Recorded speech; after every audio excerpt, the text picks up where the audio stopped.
50, 60 வீடு இருக்குதுங்க. இந்த வீட்டில் இருக்கிறவங்க எல்லாருக்கும் குடி தண்ணி இல்லாத ரொம்ப கஷ்டப்படுறாங்க. ஸ்மெல்லு ரொம்ப அதிகமாக வர்றதுனால அது குடிக்கிறதுக்கு யூஸ் பண்ண முடியறது இல்லைங்க.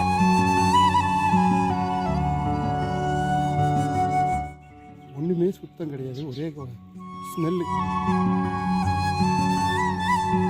அந்த ஏரிக்கும் அந்த எருமைங்க வராமல் கொஞ்சம் பாதுகாத்து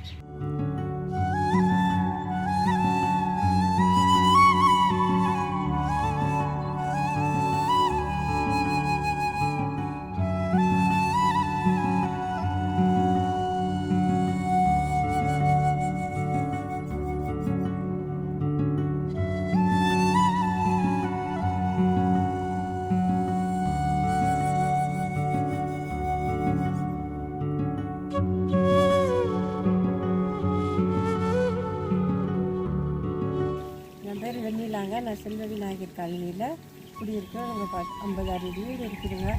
இந்த வீட்டில் இருக்கிறவங்க எல்லாருக்கும் குடி தண்ணி இல்லாத ரொம்ப கஷ்டப்படுறாங்க. தண்ணி இருந்தாலும் ஒரே வாசனை கவுச்சி அடிக்குதுங்க. ஸ்மெல்லு ரொம்ப அதிகமாக வர்றதுனால அது குடிக்கிறதுக்கு யூஸ் பண்ண முடியறது இல்லைங்க. அதனால நாங்கள் 1 கிலோமீட்டருக்கு தூரம் போய் ஒரு தனியார்கிட்ட கேட்டு ஒவ்வொரு குடம் 2 குடம் தண்ணி எடுத்துகிட்டு வரோங்க குடிக்கிறதுக்கு. மற்றபடி இதை யூஸ் பண்ணுறதுனால உடம்புல அலர்ஜி மாதிரி ஆகுதுங்க. அங்கங்கே சவுப்பாக பொடியாகிடுது. அதில் குளித்தாலோ இது பண்ணாலோ இப்படி ரொம்ப கஷ்டப்பட்டுருக்குறோம்.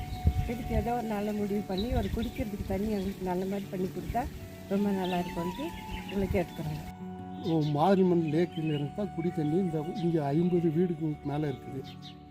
அந்த வீட்டுக்கு வர தண்ணி ஒன்றுமே சுத்தம் கிடையாது, ஒரே ஸ்மெல்லு, ஸ்கவுல் ஸ்மெல் அடிக்குது, ஒரே இதாக இருக்குதுங்க. கலங்கலை இந்த பாயாசம் பண்ணி சேரு இது பண்ண மாதிரி கலங்கலை, ஒரே கலங்கலை இதாக இருக்குது. அதை குடிக்கவும் முடியறதில்லை. அது இல்லாமல் போய் வேறு குடிக்கிறதுக்கு வேறு தூரமாக தான் எடுத்துகிட்டு 1 கிலோமீட்டர் தூரமாக போய் எடுத்துகிட்டு வரதா இருக்குது.